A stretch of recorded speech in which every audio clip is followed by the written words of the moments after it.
Hi everyone, this is Rohini and I welcome you all on my channel. Today I'm going to talk about Rahu and Ketu, and as we progress into the video, I will also mention some of their qualities and associated emotions so that you can figure out which one of the nodes that you gravitate towards more.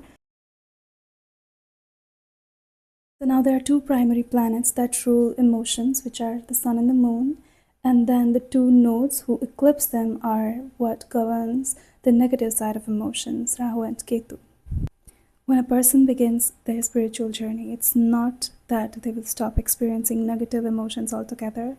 In fact, they are there for a reason and they have a huge role to play in the grand scheme of life. It is only when we are unable to transmute those negative emotions that we suffer and get drained by them.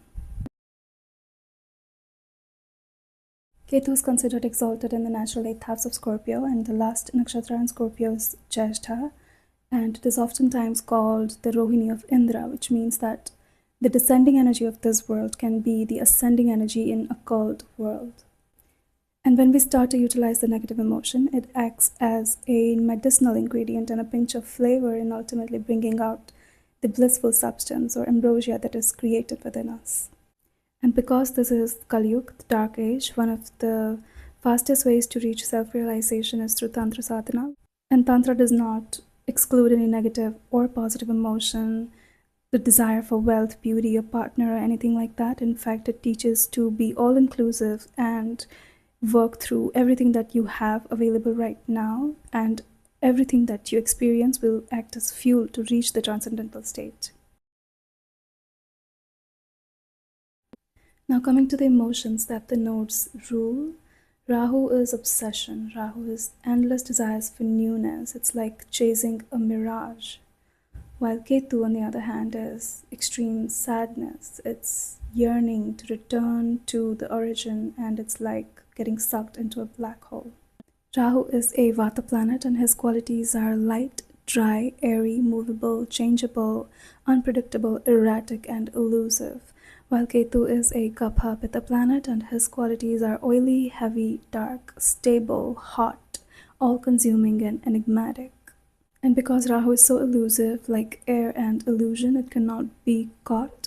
And because Ketu is so magnetic, it cannot truly be perceived without this subtle inner vision. The nodes take a long time to mature, from 40s till mid-50s, and by then a lot of the people are experiencing unfulfilled desires and regrets and so on. Generally what happens is we forget what desires and what goals we had for our next incarnation at the time of leaving our previous bodies, and that's why the Rahu Ketu axis keeps on repeating. So whenever we experience strong negative emotions, it is just trying to grab our attention and to remind us what mistakes we want to avoid this time around and what goals we have in mind.